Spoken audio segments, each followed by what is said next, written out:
Videoនេះបង្ហាញអ្នកពីរបៀបនៃការ install កម្មវិធីផ្សេងៗចូលទៅកាន់ laptop របស់យើងបើមិនថាកម្មវិធីជាប្រភេទ Facebook ឬក៏ Google បាទផ្សេងៗទៀតទាក់ទងជាមួយនឹង software ផ្សេងៗអ្នកគ្នាអាចធ្វើការ install បានដោយខ្លួនឯងហើយងាយមែនទេអ្នកគ្នាអញ្ចឹងដើម្បីអាចធ្វើបានអ្នកគ្នាកុំភ្លេចទស្សនាវីដេអូនេះដោយកុំភ្លេចចុច like share ឬក៏ subscribe ដើម្បីទទួលបានវីដេអូថ្មីៗទាក់ទងនឹងបច្ចេកវិទ្យាថ្មីៗផងដែរអូខេអញ្ចឹងយើងទៅទស្សនាក្នុងកុំព្យូទ័រយើងទាំងអស់គ្នាអូខេអញ្ចឹងដើម្បីយើងធ្វើការតម្លើងកម្មវិធីផ្សេងៗចូលទៅកាន់កុំព្យូទ័ររបស់យើងមិនថា Facebook Google Meet ឬក៏កម្មវិធីផ្សេងៗទៀតអ្នកគ្នាធ្វើការតម្លើងដោយ free តែម្ដងជាមួយនឹងកម្មវិធីមួយ Google Chrome អ្នកគ្នាគាត់តែមានជាមួយនឹង Google Chrome មួយមកហើយអ្នកគ្នាធ្វើការចូលបើកមកបាទហើយជាដំបូងអ្នកគ្នាចង់ download កម្មវិធីណាមួយដែលអ្នកគ្នាចង់ធ្វើការ download ណាតែខ្ញុំចង់ធ្វើការ download Facebook អញ្ចឹងដើម្បីឲ្យធ្វើការ download បានអ្នកគ្នាគាត់ទៅវាយពាក្យថា Facebook មកបាទ facebook.com បាទអ្នកគ្នាវាយពាក្យថា facebook.com ហើយតើមកយើងធ្វើការ enter មួយបាទអញ្ចឹងអ្នកគ្នាចូលទៅកាន់ Facebook នោះសិនហើយបន្តមក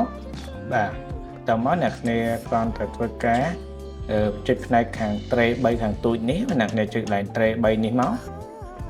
ហើយបន្តមកអ្នកគ្នាស្គរចុះក្រោមអ្នកគ្នាចូលក្រោមអ្នកគ្នាយកពាក្យថា cache save and share អញ្ចឹងអ្នកគ្នាចុច line ណាជាប់មួយហើយអ្នកគ្នាយកមករបស់គ្នាយកមកផ្នែកពាក្យថា install បាទ install page អញ្ចឹងអ្នកគ្នាយកពាក្យថា install page the app នេះមកដើម្បីធ្វើការ install app យកតែម្ដងបើអញ្ចឹងទេអ្នកគ្នាចង់ create shortcut នេះក៏បានដែរអញ្ចឹងយើងយក install ផ្នែកខាងលើនេះបាទអញ្ចឹងយើងយកពាក្យថា install បាទនោះយើងនឹងទទួលបានជាមួយនឹង Facebook មកដោយងាយៗតែម្ដងអ្នកគ្នានេះបាទជាប្រភេទ Facebook ចំណុចតិចខ្ញុំដាក់ឲ្យអ្នកគ្នាស្រួលមើល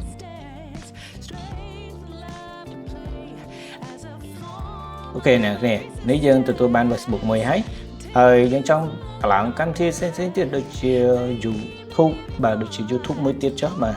អ្នកគ្នាគ្រាន់តែវាយពាក្យថា YouTube មកបាទ youtube.com ដូចគ្នាបាទអញ្ចឹងអ្នកគ្នាវាយតែប៉ុណ្ណេះមកវានឹងចូលទៅកាន់ YouTube បែបនេះហើយយើងចង់ធ្វើការទាញវាទៅដាក់លើ desktop អញ្ចឹងអ្នកគ្នាធ្វើដូចគ្នាអ្នកគ្នាយកផ្នែកខាង tray 3នេះក៏បានបាទយកពេលថា install YouTube នេះក៏បានឬងាយស្រួលមែនទែនអ្នកគ្នាគ្រាន់តែចុចនៅផ្នែកខាងលើនេះបាទផ្នែកខាងលើនេះបាទយកពាក្យថា install ទៅក៏បានដែរគឺងាយស្រួលដូចគ្នាអ្នកគ្នាបាទដូចយើងនឹងទទួលបានជាមួយនឹង YouTube មួយទៀតបាទតើតើជាមួយនឹង Messenger ក៏ដូចគ្នាដែរអ្នកគ្នា chat តែយើងយក chat នេះទៅពាក្យថា Messenger មកបាទ messenger.com បាទអញ្ចឹងអ្នកគ្នាចុចពាក្យថា messenger.com នេះដូចគ្នាមកដល់ផ្នែកខាងនេះបាទភាគច្រើនគឺវា upload នៅខាងនេះទេបើ YouTube អីគេ load អញ្ចឹងទៅគេចង់ឲ្យយើង install អញ្ចឹងបើ Messenger វាអត់មានទេអ្នកគ្នាយកកន្លែង tray 3នេះដូចវីដេអូដើមបាទហើយអ្នកគ្នាយកពាក្យថា cache save and share អ្នកគ្នាយកពាក្យថា install page the app អញ្ចឹងអ្នកគ្នាយកផ្នែកខាងហ្នឹងហើយតើមិនយើងយកពាក្យថា install បាទនោះយើងនឹងទទួលបានជាមួយនឹង Messenger មួយទៀតបាទគឺ3នេះអ្នកគ្នាក្នុងការតម្លើងយកមក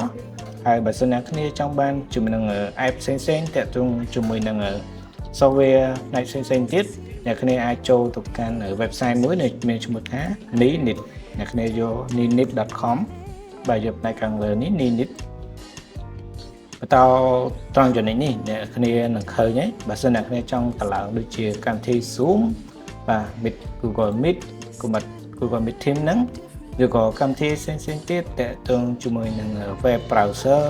ដូចជា Chrome ដូចជា Opera បាទ Firefox អីចឹងទៅក៏យើងអាចធ្វើការ download ក្នុងកម្មវិធីនេះបានផងដែរគឺងាយស្រួលគ្នាខ្ញុំសូមបង្ហាញអ្នកគ្នាអញ្ចឹងដើម្បីយើងបើសិនអ្នកគ្នាឆ្លាញ់មួយណាអ្នកគ្នាគ្រាន់តែគ្រីសមកបើតែចង់បាន Google Zoom នេះមួយហើយទៅលើមួយទៀត Google Drive បាទហើយវាមានច្រើនអ្នកគ្នាមើលតាមហ្នឹងទៅអូខេអ្នកគ្នាចឹងបន្ទាប់ពីយើងស្រេចនៅអ្វីដែលយើងចង់ download រួចហើយអ្នកគ្នាស្គាល់មកក្រុមមកអស់អ្នកគ្នាយកផ្នែកខាងលេខ2នេះគេថា download បើអញ្ចឹងអ្នកគ្នាយក get you នេះមកបាទ Ninit មកហើយវានឹងតម្លាក់ link មួយដែលយើងបានគ្រីសមុនហ្នឹងបាទ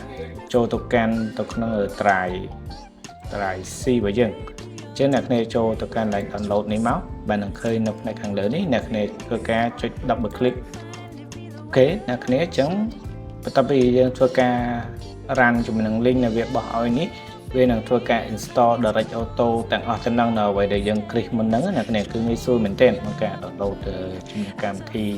ផ្សេងៗតែជួយនឹង browser ខាងក្រៅណាគ្នា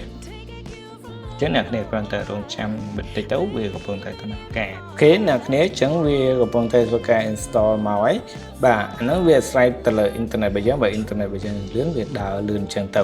បាទបើយើងរើសជំនួសកម្មវិធីច្រើនវាដើរយឺតចឹងអ្នកគ្នាបើចឹងយើងរងចាំបន្តិចទៅហើយបើសិនអ្នកគ្នាបាទចង់នេះអ្នកគ្នាមកហើយបាទមកមួយហើយបាទគឺងាយស្រួលមែនទេយើងគ្រាន់តែ click នៅអ្វីដែលយើងចង់ select យកមកហើយយើងធ្វើការ get link វាមកនោះយើង install ទៅ link មួយវានឹងមក direct មកទាំងអស់តែម្ដងបាទឥឡូវនេះវាមកពីរអ្នកគ្នាបាទមកជំនឹង ultra viewer មួយទៀតបាទមើលអ្វីដែលយើងបាន click មាន zoom ហើយមាន ultra viewer ក្នុងការ share screen monitor ផ្សេងៗបាទអញ្ចឹងវានៅដូចជានៅកម្មវិធីមួយទៀត Google Drive អ្នកគ្នាបាទអញ្ចឹងនេះអ្នកគ្នាមក Google Drive មួយទៀតហ្នឹងគឺងាយស្រួលមែនទេណាអ្នកគ្នាមិនបាច់ទៅជាងអីទេយើងគ្រាន់តែធ្វើនៅចំណុចដែលយើងបង្ហាញនេះមកអ្នកគ្នានឹងទទួលបាននៅកម្មវិធីដែលយើងចង់បាន direct តែម្ដងបាទគឺងាយស្រួលមែនទេអ្នកគ្នាបាទអញ្ចឹងដល់ពេលនេះវាពាក់ដែលវាដាក់ click OK អស់អ្នកគ្នានៅអ្វីដែលខ្ញុំបានធ្វើការ select មកហ្នឹងដូចជា Zoom ដូចជា Google Drive ដូចជា Team Viewer អ្នកគ្នា Team Viewer អញ្ចឹងទៅអូខេអញ្ចឹងអ្នកគ្នាធ្វើការ close ចោលទៅនោះដែលយើងអាចធ្វើការប្រើប្រាស់បានទាំងអស់តែម្ដងមិនថា Facebook YouTube Essential Messenger Essential អូខេអ្នកគ្នាវីដេអូនេះមានតែប៉ុណ្្នឹងទេបើសិនអ្នកគ្នាចង់បានវីដេអូឬក៏ tip Essential ទៀតឬក៏អ្នកគ្នាកំពុងតែជួបបញ្ហាផ្សេងៗក៏អាច comment ខាងក្រោមបានផងដែរខ្ញុំនឹងធ្វើវីដេអូជូនអ្នកគ្នាតែម្ដង